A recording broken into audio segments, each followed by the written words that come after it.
much more condensed and smaller.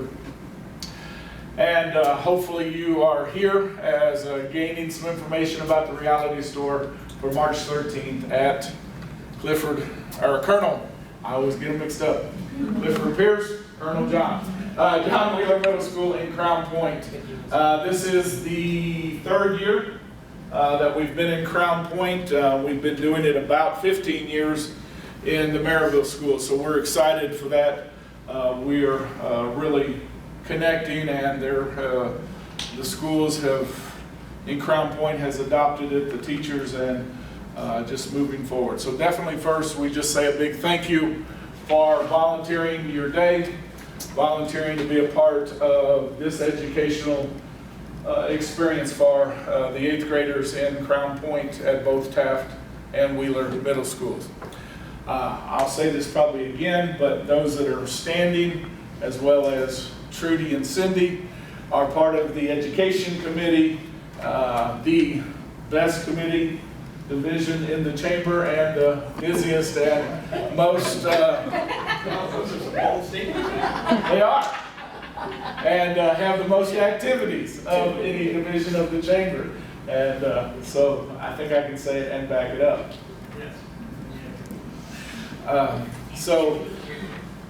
Matt has been taking over the leadership of the Reality Store, but fortunate for him, unfortunate for us, has received a promotion and is moving locations and moving to his pursuits with another chamber. He has stayed with us to make sure all of his advice, opinions, direction, leadership of the changes for the Reality Store this year have fully implemented and fulfilled the vision that we've done. Tyler handles our teacher appreciation side of what we do in the education division. Skip, which I should have said, Matt from People's Bank, Tyler from Chick-fil-A, Skip Bozak from Bozak Chrysler Dodge Jeep is the chairman of the board for the chamber and has been active in the educational side of what we do as a chamber for several years. Jackie from Grand Canyon is on the committee, Trudy from St. Matthias, and Cindy from Oak Partners. I was going to say Gold. Oak Partners. Gold Partners. Oak Partners, part of the education division committee that really does the leadership, and it is a great committee to be a part of and to put this on for everything we do with the schools. Some information about the Reality Store will take about 10 or 15 minutes to talk about the overview of what you have in front of you, as well as identify some of the changes that we've made as we've changed this year. There'll probably be times that Matt or any of those may step up to say something, and that's the way we've done the training over the last, this year and the last couple of years. But we are looking at, the students are stepping into the decisions that we make virtually every month of our lives as adults. They're not aware of a lot of those decisions that have to be made every age. So as they walk into the large instruction room, we magically transport them to the age of 28 and begin to talk about the decisions that we as adults that have to be made on a monthly basis for our finances of what we call the Reality Store and what we call life every month. As we look at this, you are just performing a role. Yes, it is, we have the housing, utilities, and bankings, and all of these different departments, but we don't have to be so intricate in the details of that. It's decisions that we made when we made a choice to buy a house or live in an apartment and had to determine where, if we were NIPSCO or one of the other providers of utilities and on down. So the decisions, the role that you're playing as you move forward is just typically what we do as an adult. You are one piece of a much larger puzzle. If you're sitting at one of the chairs in the housing table, you're one piece of this big Reality Store as they walk through the different stations.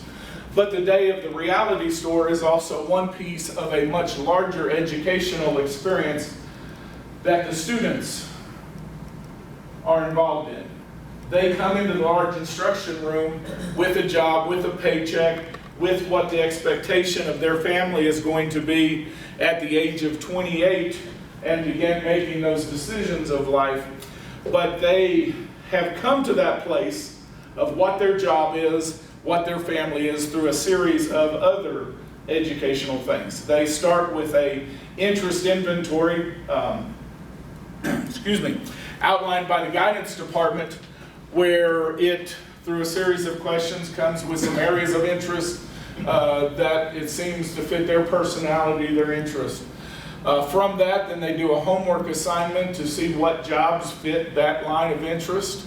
And then after they come up with some jobs that fit their interest and how that connects with who they are, then they do a short personal interview with one of the teachers on their team and come up with a job that fits their education, their academics, their attendance, and their interests. And then in that conversation, they also decide if they're going to be married or not, how many kids they're going to have. Up to 4 kids is the most we allow them to have at the age of 28. And then, as we'll show in a moment, they'll be given a check at the day of the reality store that has all that vital information so that they can begin moving to the reality store. So it is a piece of a bigger puzzle leading up to the reality store, and then there's some things that are done in follow-up, and we do a pre-test and a post-test as part of this whole educational. We, as the community, get to have the part of the reality store. Any questions? Anything clear? All right. As I've already said, you don't really have to have an experience in doing mortgages and being a real estate agent to help define the choices that are there. It's just part of what we do. And as we go through the reality store, if you have any questions, never hesitate to ask. Skip is, I give him a different title virtually every year. He's kind of the floor general in the gym, overseeing, helping with volunteers if we have to move around, moving students to make sure the flow moves easier, as well as we'll have experienced volunteers, hopefully at every table. And then there'll be a time at the beginning of the morning that if everybody that's at the housing table can have a few minutes get together after you've read your instructions, make sure it's clear on how you will work with the students as they come through. We will run through about 650 students on Friday. They're broke up in 2 different schools. We will do a group of Wheeler students in the morning and a group of Wheeler students in the afternoon. And then we have the Taft, 2 groups of Taft in the middle. And then from the 2 schools, each school's broke up into 2 different teams, and each team is broke up into 2 different parts. And then each part comes into the large instructions room with Matt or myself, and then we actually break them down into 3 different columns of the red, white, and blue to go through the gym. So even though I say we're going through about 650 students, probably the likelihood is you're going to go through between 8 to 15 each section as they come through, as it's broke up into 4/8 sections. We've given you an overview. You've probably received it in email as well. Some of the basic information. If you've had the overview before, you'll see that there are some changes there, and we'll talk about those in a moment. On the day of the reality store, we will give you a schedule so you'll know how it's broken down. Typically in the past at both Maryville and Crown Point, we were able to have 2 groups before our 11 o'clock break and then 2 groups after our 11 o'clock break for lunch. We're going to have to do it a little different. I'm still working on some of that, how it's going to fit. Those that come in the afternoon will actually come to the gym first and do one of the groups of Taft, and then we'll have lunch after that instead of coming straight into lunch. And if you're in the morning and need to leave at 11, you just leave at 11. It's still at a break where the different group of the students are. So still working on a little of that, but if you're there in the morning, you'll be there for 2 groups. You're there in the afternoon for 2 groups. If you're there all day, it really don't matter. You just get to do what we need to do. As the morning, you will get an instruction sheet. It's like the yellow ones here. Everyone will have a chance to look through those here, through one of those here in a few minutes, where we run through a couple students, prospective students, older students, through the Reality Store while you get your hands on seeing the instruction sheet. Every student that comes through the Reality Store will have a booklet that looks like this, some information that they have done ahead of time, some information about us at the Chamber and the Education Committee that puts this on, their checkbook ledger, some information on preparing, and then some journaling information, so when they get back, they have made some notes on what kind of house they bought, what kind of car they bought, what their telephone package was, and just helps us be a part of it, them be a part of it, and also retain some information to move forward. So a little bit of what I tell them, as I said, they're 28. Some of the changes that are there. Here's the time to ask that. How many's done the Reality Store before? About half of us here have done it before. So that makes how many are brand new to the Reality Store and excited to be a part of it? Very good. Some of this information for you that are new may not matter or really click. Those that have done it before, this is part of why we wanted you to be part of one of our trainings, is we've removed the income levels. Previously we had group A, B, C, and D, and then if they went to the housing or food and clothing, transportation, several of them, the choices were based on the A, B, the C, the D. After the Reality Store last year, we had some comments from both volunteers as well as students because of, I think, the economic downturn and the awareness of financial hardship and all of those things were much more in the news and much more in people's ears. We had a few very wise students that were making higher, what we would call a B classification income, but they really wanted to choose something that would have been lower on that income scale, but that was not an option the way the Reality Store was structured. And so as we've taken the income levels out, granted there are still incomes that go from $18,000 up to about $100,000. That breadth of income is still there. There's just now not a classification, oh, you're an A and you're a B, C, and D. But doing that, it literally changed the instructions and the options and some of the things on almost every one of the stations, I think, but one. So like where we had 4 housing options in the house for an A and a B and a C, we now have 3 home options, a 2-bedroom, 3-bedroom, 4-bedroom, 2 townhome options, a 2-bedroom, a 3-bedroom, 2 apartment options, a 1-bedroom, a 2-bedroom, and a mobile home. So the actual options for the volunteer to manage is a little less in total number, but it's actually more options for the student to look at. Similar thing in transportation, where we had the 3 or 4 cars, but we had some students that wanted a motorcycle or wanted a pickup, but we couldn't make all of those options available in every one of the classification codes.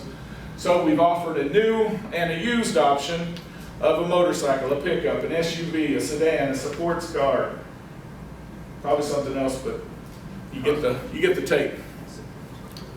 Which those changes then affected virtually everything else, because your housing options then affected your utility options, which affected your food and clothing and transportation, that affected the insurance, and blah, blah, blah, blah.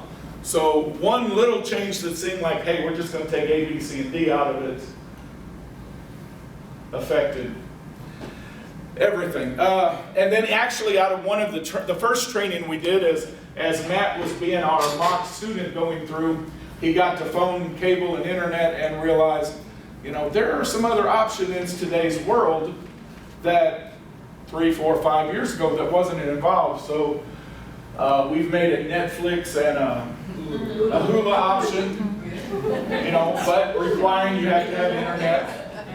We used to say, if you had to have a home phone. That's not the case. How many have a home phone anymore? I think there's a large population of the world that doesn't. Matt's our greatest example because he was 28. He's been promoted since then, but he's in that mindset of what the 28-year-old today and the options, and he tries to tell me he doesn't have a home phone and he doesn't buy cable and all of these things that I think I have to have. That's still in a car.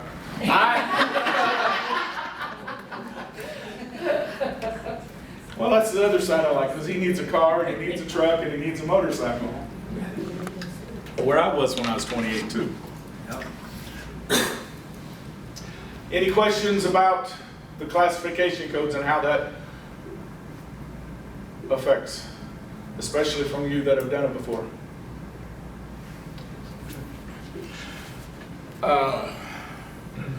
For those that have been before, what we called the pod section, or in the middle of the back, we had education and training, legal, financial counseling, and social services. We've actually removed the financial counseling, the social services, and the legal, one, because those were only used as part of the reality check, a life situation.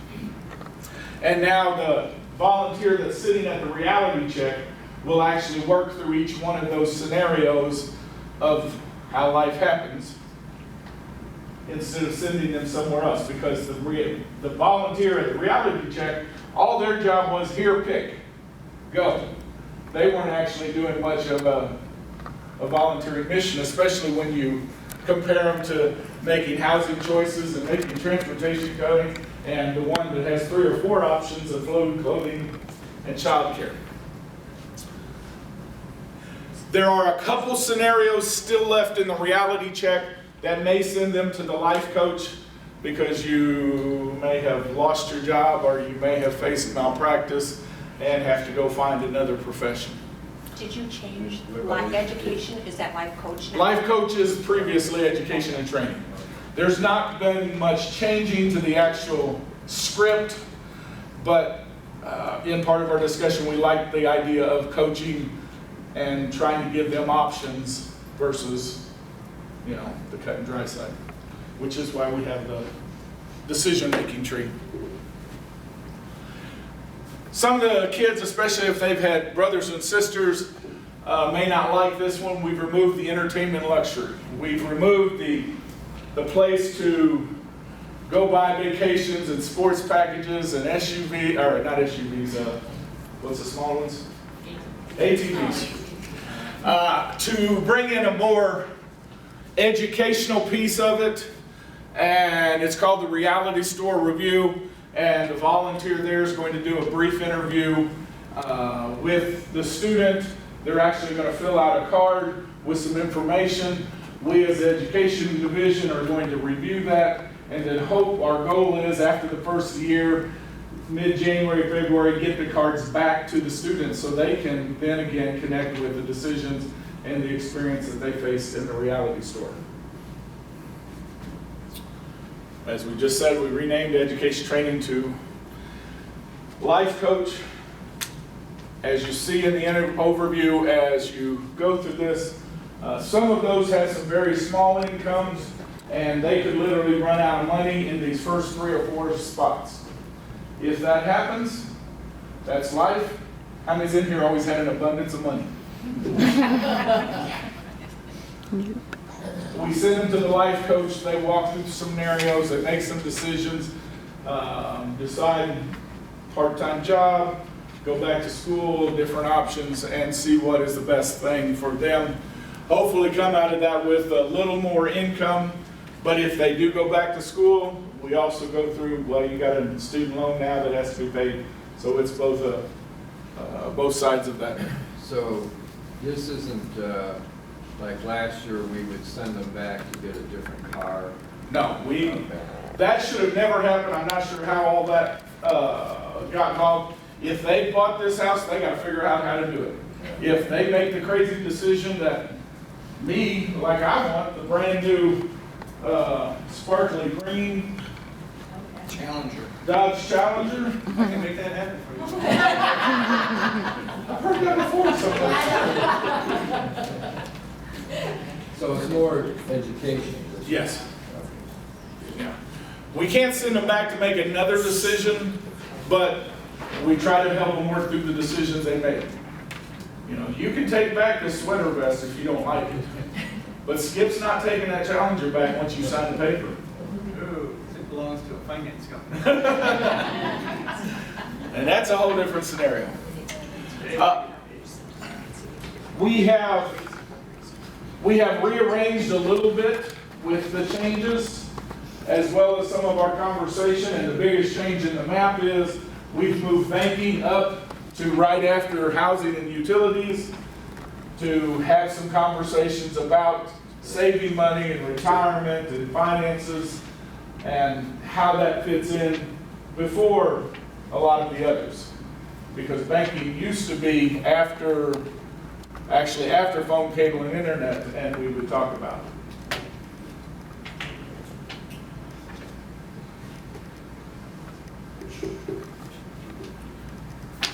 As the student goes through tonight at the Reality Store, as they start in the large instruction room with me, here's a little more of the information that I go through with them.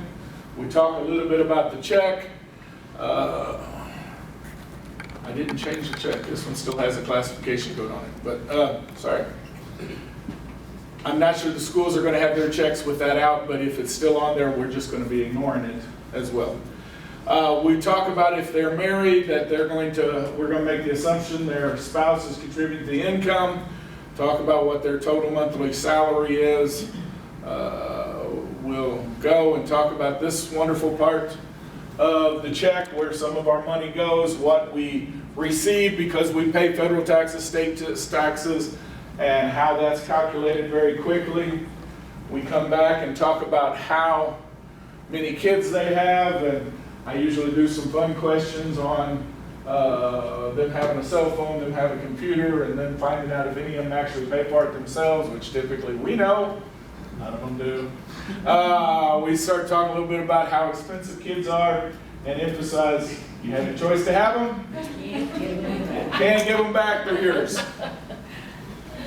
Then we will go and work through them filling out their checkbook ledger. I know you know, not a lot of people still use the checkbook ledger that's in your checkbook. We do it a whole lot of different ways. You know, I'm an Excel person. Some people use the money, some people use different apps. Some people don't care, they got more money than they ever know what to do with, that they just spend. Some people Well, go. send those people to me. I will. You know, some people live by that online checking to look and see and forget they. I go sit down. We go through checkbook register. The math department has already done an assignment on checkbook register as well, so it's just a reinforcement. I get them set up with the beginning part of the register, making their deposit, and I get them up to this part. And so that it just saves at least about 30 to 45 seconds once they're at the housing, instead of writing that date and writing housing, so that whoever's at the housing can begin that discussion on what housing option is. I run them through visually, not them, the first couple steps so they know when we're adding, when we're subtracting, and just reemphasize that before they walk into the Reality Store. We then talk a little bit about savings, as in their student booklet. We talk about the importance of savings. The banking talks a little bit about savings. As the overview says, we try to emphasize it's not for day to day. Saving is for a purpose. And really now the way things have been structured, the only time they may use the savings is in a life crisis reality check. It's more about us teaching at least the very basic principles of save now. Save now. do a quick count. If you're mowing the yard for 15 bucks, put $1 in a bank, piggy bank, in in an envelope. Start saving now.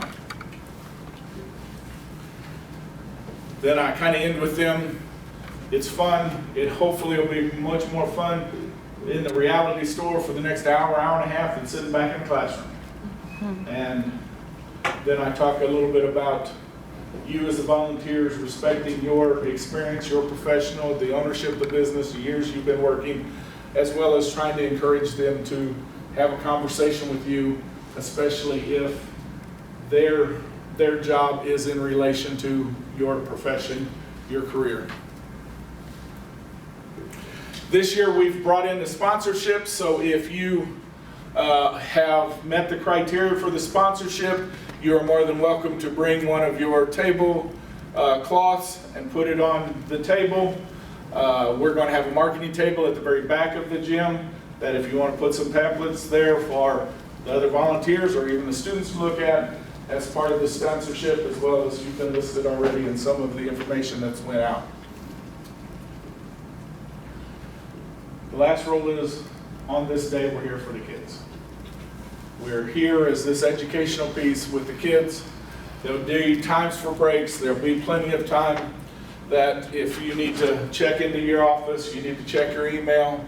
It's just really try not to do it when the students are very immediate at your table. And don't have a student here you working through and your phone rings and you just run off.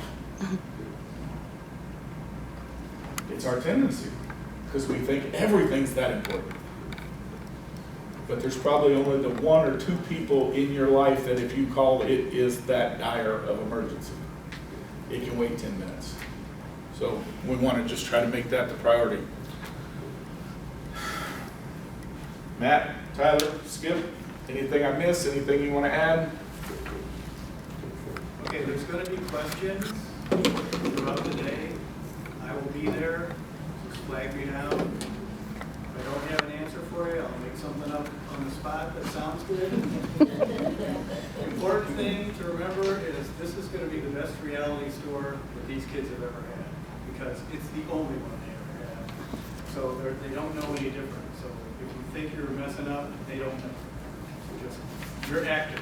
You have your script, follow your script, sound convincing, and we'll on to the next thing. If you get stuck on something, just flag me down, we'll get you going. If you send people to the life coach or one of the other stations, that's great. The people at those stations, when you send the kids back, they start where they left off. They don't go back to the beginning and try to fix their mistakes. So just continue on the program. So just remember that. Never send them back past where they left. So if they got stuck and they couldn't buy a car, they figured out a part-time job or whatever, enough money to get some transportation, and you send them back to transportation and start there and finish. If you notice when you're going through that there's a blank spot and they skip something, send them back to where that was. Sometimes the lines get mulled and the kids will move on, figuring they'll just get ahead of the curve, and because something they have to go in order. So all these stations are set up in a certain order for a reason, so they must do it in that order. I had a question. So if a student goes all the way through and he gets to the end and decides, I spent too much money in a house, I want to go back and lower my payment, you can't do it, it's too bad, right? No, we have too many kids to do that, Okay. because there's going to be 600 and some kids coming through, and then it's one day. We don't have time for us to So you get a one-time through each station? Yeah. We've tried that in times past, and it was just way too chaotic to get the students through. And in reality,